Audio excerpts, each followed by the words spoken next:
The air in the Lorraine region of France had a crisp, triumphant edge to it in the autumn of 1944.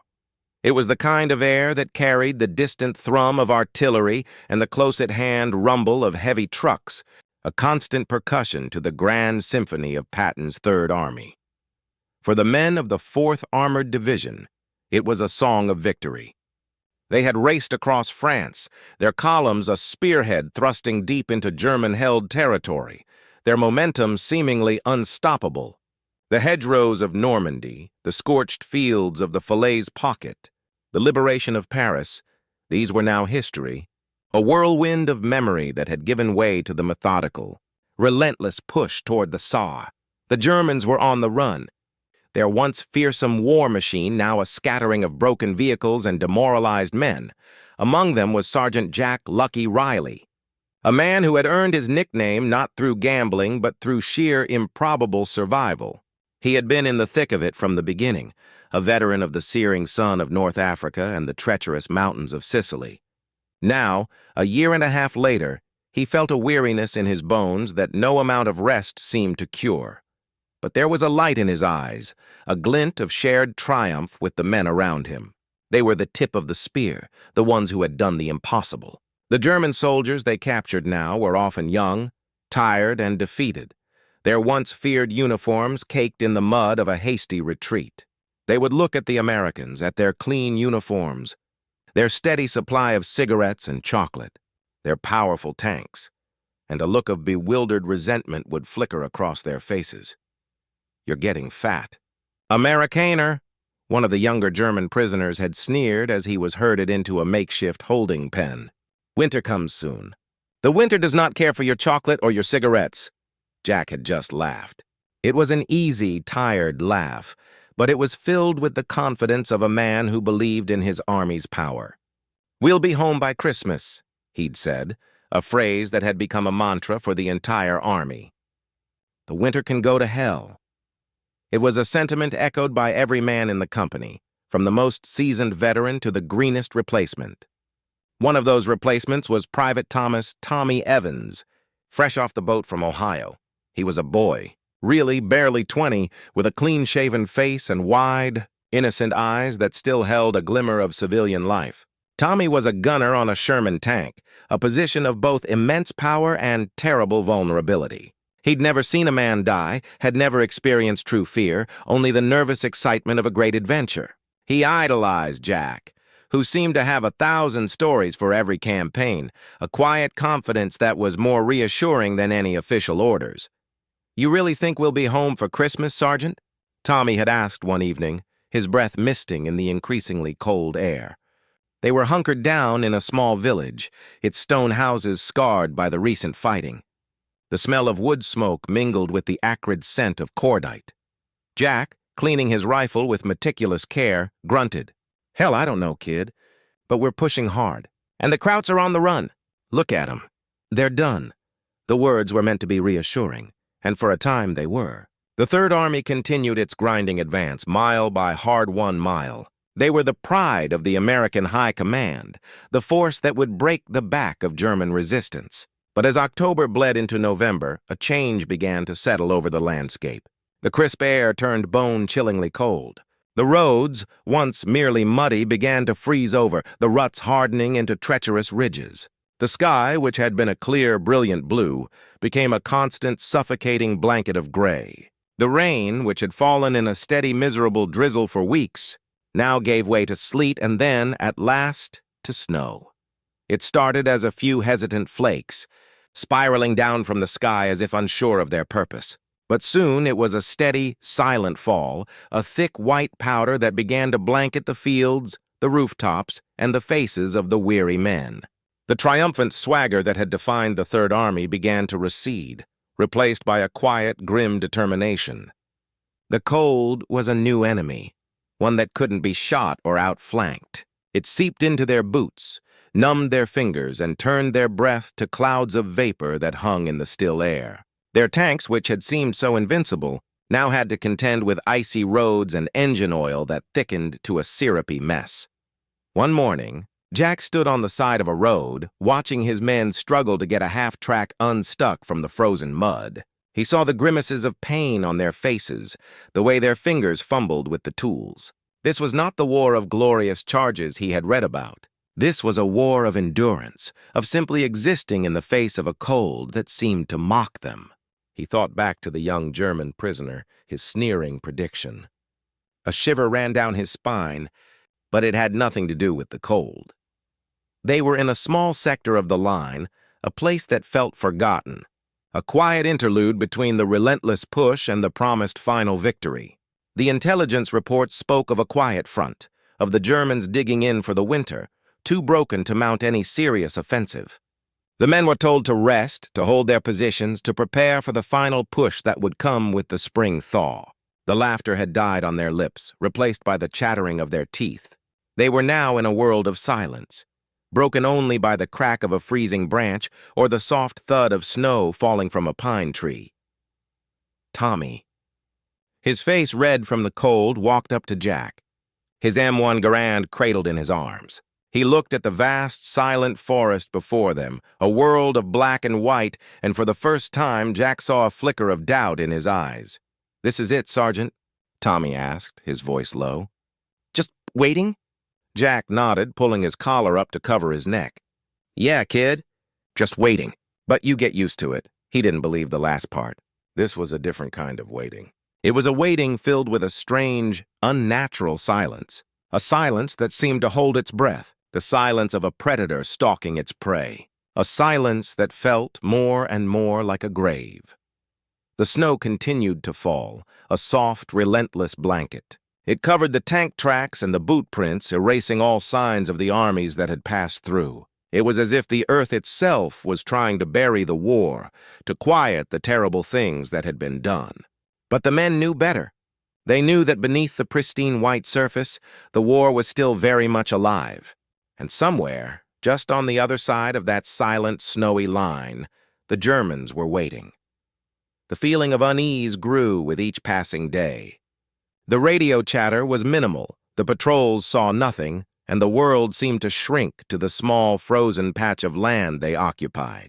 The officers were confident, a confidence that seemed out of place in this quiet, chilling world. They spoke of the Third Army's unassailable position, of the enemy's broken will, but the men on the ground, the ones who stared out at the frozen trees and felt the gnawing cold, knew better. They knew that war was never truly over until you were on a boat heading home. And they were a long way from home. The cold was no longer an inconvenience. It was a constant, grinding presence. It was a weight on their shoulders, a dull ache in their joints. It was a test of will, a battle of endurance with an enemy that had no face, no flag, and no mercy. The men who had laughed at the German prisoners' warnings were now finding that the winter was a more formidable foe than any man-made army.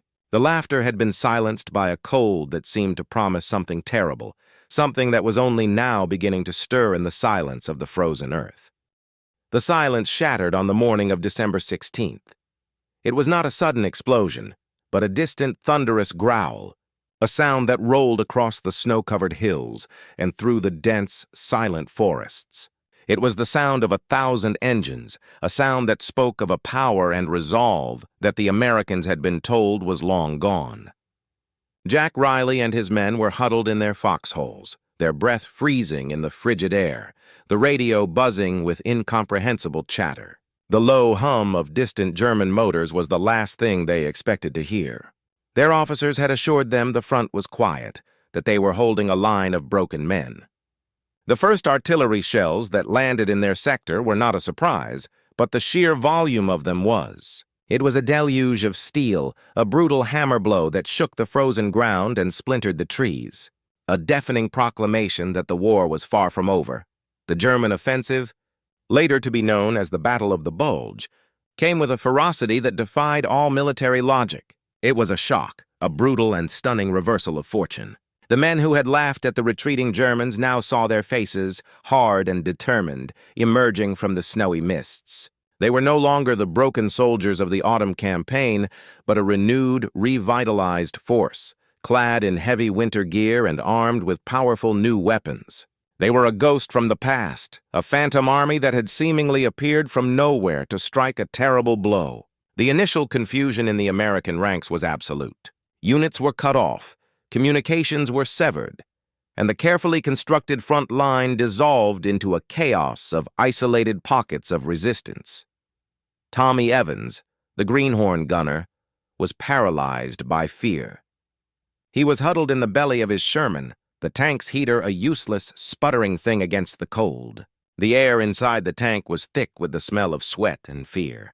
The constant, concussive thunder of the German artillery made him feel like a small child trapped in a tin can. He had been taught to fight in the sun and mud of France, but this was a different war entirely. This was a war of white, of cold, of utter shock and disorientation. He fumbled with the controls of his gun, his hands stiff and numb. "Get a grip, Tommy." Jack's voice was a sharp crackle over the internal comms. "They're just Krauts, same as the ones we've been running over for months. Get your head in the game!" But they weren't the same. As the German panzers, massive and menacing, began to roll out of the tree line, a new kind of fear took hold. The Germans were no longer on the run.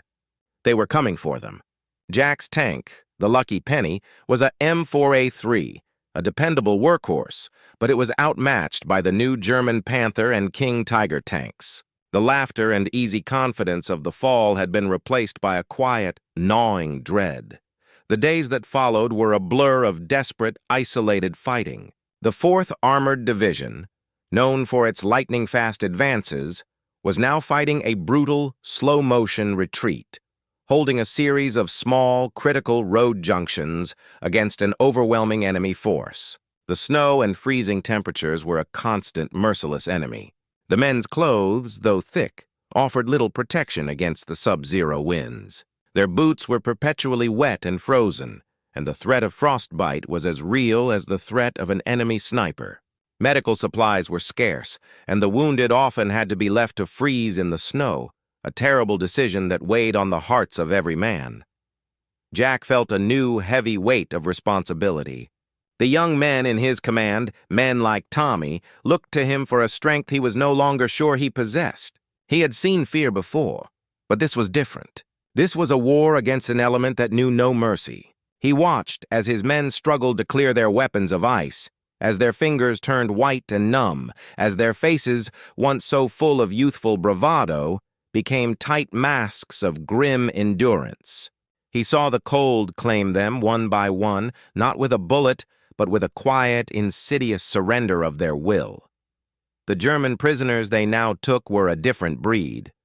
They were not the tired, retreating soldiers of the autumn, but fanatics, their eyes burning with a zeal that was terrifying to behold. They looked at the struggling Americans, their frozen faces and chattering teeth, and a mocking smile would cross their lips. "The winter has come for you, Amerikaner," they would say, the words a cold, cruel echo of the taunts from weeks before. Your general cannot save you now. Jack had to admit they were right. The genius of General Patton was in his speed and his aggression. But in this landscape of snow and ice, that speed was useless. The battle was no longer a race. It was a siege, a grinding, brutal test of who could endure the cold and the pain the longest. The orders that came down from command were clear. They were to hold their position at all costs. But the cost was becoming too great. The supply lines were a mess, the roads were impassable, and their supplies of fuel, food, and ammunition were dwindling to nothing. They were isolated, fighting not just a German army, but a German winter. One evening, huddled in a freezing foxhole, Jack looked at Tommy, whose face was a ghostly white. The kid's hands were shaking so badly he couldn't hold his canteen steady. "It's just the cold, Sergeant," Tommy said, a lie that was as thin as the air itself. "No," Jack said, his voice flat. "It's not, and that's okay. I'm scared too, kid. Anyone who isn't is a liar." The admission seemed to break something in Tommy. A single tear froze on his cheek, a crystal of pure misery. He had come to war expecting glory and victory, but all he had found was the bitter cold and the gnawing terror of an enemy that he could no longer see. The men of the Third Army, who had laughed at the warnings of the winter, were now learning a terrible lesson. They were being humbled by the elements, broken by a force they had underestimated, and frozen in a world that was no longer theirs to conquer. They were no longer the triumphant heroes of France. They were just men fighting a desperate battle for survival against an enemy that was relentless, pitiless, and cold. The major turning point came not in a grand battle, but in a small, desperate order.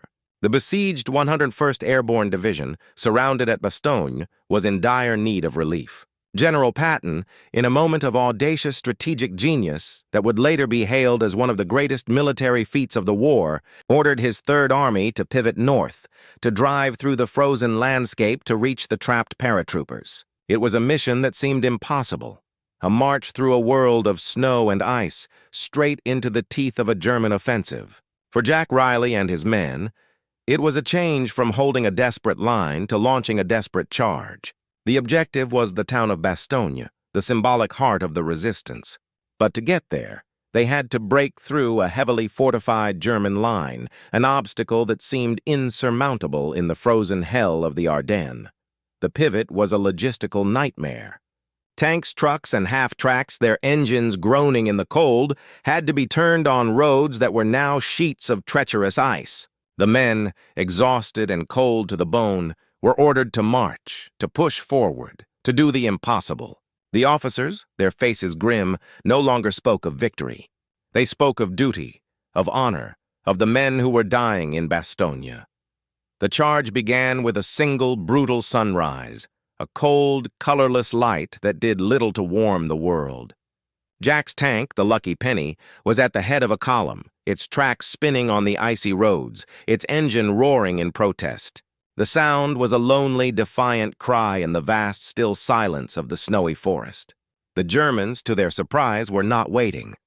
They were dug in, their positions expertly camouflaged, their heavy anti-tank guns and machine guns aimed at the only roads the American column could use.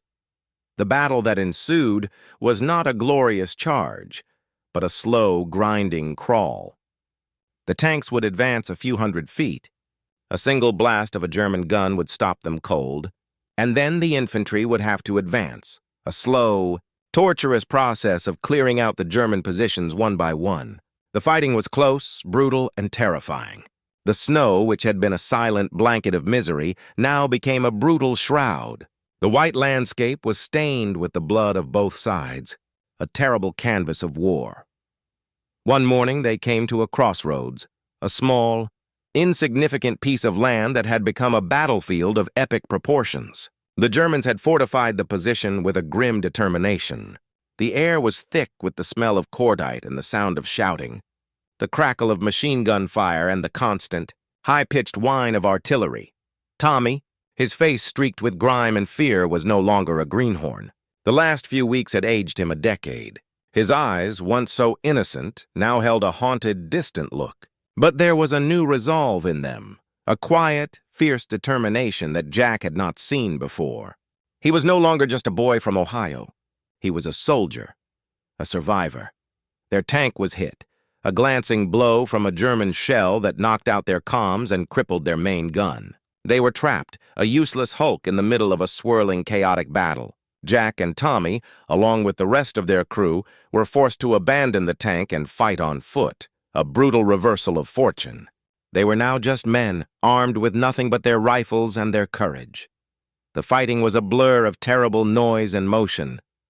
The Germans were a phantom enemy, appearing from behind trees, from snowy hollows, from the very earth itself. Jack, with a grim determination, fought with the quiet fury of a man who had been pushed past his limits. He moved from position to position, his Garand a steady, reliable tool of war. He saw Tommy a few feet away, his face a mask of focus, his rifle aimed and firing with a terrifying efficiency. The boy who had been paralyzed by fear was now fighting with a ferocity that was shocking to behold. The turning point came when they were pinned down behind a ruined barn, a German machine gun nest across the field, pouring a steady stream of fire at them. Their position was hopeless. They were trapped, freezing, and out of options. "I'm going to flank them!" Tommy shouted over the roar of the machine gun. Jack looked at him, his face a grim mask of doubt. "You'll be cut to pieces, kid. Don't be an idiot." But Tommy was already moving, crawling through the deep snow, his body a low, determined shape. He moved with a speed and stealth that Jack hadn't known he possessed. He was a ghost in the snow, a silent avenger. He moved slowly, methodically, his body a silent testament to a new, terrible bravery. Jack watched, his heart in his throat, as Tommy disappeared behind a clump of trees, and then, a few seconds later, the German machine gun fell silent. A terrible scream. A short, final cry tore through the air. Jack's blood ran cold. He waited, his rifle aimed at the German position, his eyes scanning for any movement. But there was nothing. The silence, which had been broken by the scream, now descended once again, a silence that was more terrifying than any sound of battle. Jack didn't wait. He ran across the field, his boots sinking in the deep, frozen snow. He reached the German position, his rifle aimed and ready, but there was no one there. The machine gun was abandoned, its operator lying dead in the snow, and lying next to him was Tommy. He was on his back, his head tilted at an odd angle, his rifle still clutched in his hands. A single bloody hole was in the center of his forehead. The tears that ran down Jack's face froze in the terrible cold. He knelt beside the body, his hands shaking, his chest heaving with a pain that was more brutal than any wound. Tommy, the boy from Ohio, the greenhorn, had become a man, and in a single, terrible moment had given his life to save his comrades. The winter, which had been a torment to the Americans, had become a grave for the enemy, but it had also claimed its own, a terrible final price for their courage. The quiet, tragic heroism of the act was a terrible turning point, a moment that would forever change the course of the battle and the lives of the men who survived it. The final push for Bastogne was less a charge and more a ghost story. The men moved through a world of white and gray, their faces hidden behind frost-covered helmets, their bodies moving with the exhausted, rhythmic cadence of men who had been pushed beyond all human limits. The air itself was a weapon, a biting, relentless wind that seemed to carry the screams of the dead. The silence was now a different kind of silence, a silence of utter exhaustion, a void where all sound and emotion had been leached out, leaving only a hollow, gnawing emptiness. The climax of the battle was the last mile, a stretch of icy road leading to a line of German anti-tank guns. The Germans had dug in, their faces grim and determined, a last, desperate line of defense. They were fanatics, men who had been told they were fighting for the very survival of their homeland, and they were prepared to die for it. But so were the Americans. They were fighting for something simpler, for the men in Bastogne, for their comrades, and for the memory of the men they had lost along the way. Jack Riley was no longer just a sergeant. He was a leader, a ghost of a man who moved with a terrible, quiet fury. The death of Tommy had broken something inside of him, but it had also forged something new and terrible. He was fighting not just for his life, but for the memory of the boy who had died to save them all. The winter, which had taunted them, had now become a battlefield, a place where men could become heroes or be buried without a name. The men of the Third Army, who had once been the cocky victors of France, were now something far greater, survivors, their faces etched with the terrible knowledge of what they had been through. The assault was a symphony of chaos and destruction. The M4 tanks, their engines a low, guttural roar, advanced slowly, their guns spitting fire. The German anti-tank guns, their muzzles glowing in the gray light, answered with terrible finality. The air was a maelstrom of steel and fire, of shouting and screaming, of the terrible, crushing sound of a world tearing itself apart. Jack and his men were a small, insignificant part of the maelstrom, a handful of men fighting their way forward, one foxhole at a time. The snow, which had been a beautiful thing in the early days, was now a terrible, bloody canvas. The fighting was brutal, a hand-to-hand struggle in the frozen, muddy trenches. Jack, his face a mask of focus, fought with a primal ferocity. He saw a German soldier, his face contorted in a sneer of hatred, raise his rifle. Jack didn't hesitate. He brought his rifle up, the shot a flat, brutal crack that echoed in the silent, swirling snow. The German fell, a look of surprise on his face. He had expected to fight a laughing, confident enemy. He had found something else entirely. The Germans, for all their fanaticism, were no match for the terrible, cold resolve of the Americans. The winter, which they had taunted the Americans with, was now their grave. Their bodies, frozen and lifeless, lay in the snow, a grim testament to the fact that even the most determined defense could not stop an army that was fighting for its very soul. The laughter of the German prisoners in the autumn had been a hollow thing. It had been the laugh of men who believed they held a trump card, a weapon that could not be outmatched. But they had underestimated the American spirit, a spirit that was forged not in the sun, but in the crucible of a terrible, freezing hell. Jack and his men reached the last line of defense, a frozen ridge of earth and stone. The German commander, a young officer with a look of desperate, hopeless defiance in his eyes, stood on the top of the ridge, his rifle aimed at Jack. The two men stood, a silent, terrible tableau, a final moment of reckoning in the middle of a brutal, unending war. The young German officer spoke, his words a single defiant challenge. "You will not pass, Amerikaner. We will die for the fatherland." Jack didn't say a word. He looked at the German, his eyes filled with a quiet, terrible sorrow. He thought of Tommy, of the boys who had died on the long, terrible road.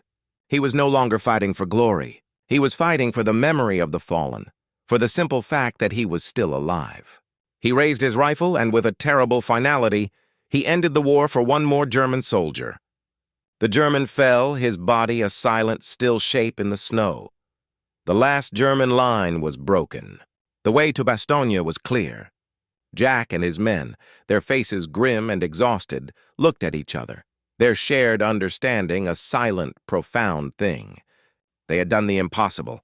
They had pushed through a freezing hell, fought through a fanatical enemy, and won a victory that no one had thought possible. But the victory was a hollow thing, a bitter, terrible prize that had been won at a terrible final cost. The laughter of the autumn was a distant memory. The winter had become their grave, and in the end, they were just men, fighting to survive a war that had become a frozen, unending nightmare. The aftermath of the battle was a silence that was more deafening than any explosion. The war had moved on, leaving behind a world of white and gray, a landscape of frozen ghosts. The snow, which had been a battleground, was now a terrible, beautiful cemetery. The bodies of the fallen, both German and American, lay frozen in the snow, their faces a silent testament to the terrible price of war. Jack Riley and his men were now at Bastogne, their mission complete. They were no longer a fighting force, but a collection of exhausted, broken men, their faces etched with the terrible knowledge of what they had been through. The relief of the 101st Airborne was a moment of quiet, somber reunion. The paratroopers, starved and frozen, looked at the men of the Third Army, and there was a shared understanding in their eyes, a silent, profound recognition of their shared suffering. They had been told that Patton's men would come to save them, and they had, but the men who had arrived were not the confident, laughing conquerors of France. They were ghosts, their uniforms torn, their faces grim, their eyes haunted by the terrible things they had seen. Jack stood on a hill overlooking the frozen landscape, a silent sentinel in a world of white. He looked at the vast, silent fields, at the black skeletal shapes of the trees, and he felt a terrible, empty ache in his heart. He had survived, but at what cost? He thought of Tommy, of the boy with the innocent eyes who had died a hero in the silent, frozen hell of the Ardennes. He had been a greenhorn, a boy who had come to war for the adventure. But he had died a man, a hero, a silent, final testament to the terrible price of war. The German prisoners they now took were a different breed. They were no longer the cocky, taunting fanatics of the early days of the offensive. They were broken, frozen men, their faces grim, their eyes empty of all hope. They looked at the Americans, and there was no longer laughter in their eyes. There was only the cold, terrible knowledge that they had lost, that their grand offensive had failed, and that the winter had indeed become their grave. They had underestimated the American spirit, a spirit that had been forged not in victory, but in the crucible of a terrible, unending war. The story of the Third Army's heroic charge would be told in the history books. a tale of a brilliant general and his unstoppable men. But the men who had been there knew a different story. It was a story of a silent, terrible hell, a story of men who had been pushed past their limits, of a cold that had been a more terrible enemy than any man-made army. It was a story of a terrible, quiet heroism, of a boy who had died a hero in the snow, of a sergeant who had found a new, terrible strength in the face of death. Jack, his face a silent mask of sorrow, walked through the frozen fields, past the scattered debris of battle. He came to a small, insignificant piece of land, a small mound of snow that he knew was the grave of a German soldier. He stood for a long time, looking at the silent mound, and he felt a terrible, profound pity. The German soldier had been a man, a son, a brother. He had been a soldier, a patriot, and he had died for his country. But in the end, he was just a man, buried in a frozen world, a final, silent testament to the terrible futility of war. The laughter of the German prisoners in the autumn had been a cruel, mocking thing. But it had been a lie. They had taunted the Americans with the winter, a weapon they believed they alone could master. But in the end, the winter had become their grave. It had claimed them, one by one, a silent, relentless enemy that had no mercy. The men of the Third Army who had endured the freezing hell of the Ardennes were a different breed. They were not the laughing conquerors of France. They were survivors, their faces etched with the terrible knowledge of what they had been through. They had not just won a battle. They had won a war against the elements, a victory that was more terrible and more profound than any military conquest. The story of the Battle of the Bulge would be told for generations, a story of heroism and sacrifice, a story of a terrible winter that had changed the course of a war. But for the men who had been there, it was a story of a silent, terrible hell, a story of a boy who had died a hero, and a story of a cold that had changed them all forever. They had not just survived, they had endured. And in the end, they were the ghosts of a terrible war, a final silent testament to the terrible price of victory. The snow, which had been a burial shroud for so many, was now a silent, peaceful blanket, a final quiet resting place for the men who had fought and died in the frozen hell of the Ardennes. The war had moved on, but the ghosts of the winter remained, a final silent testament to the terrible, final price of victory.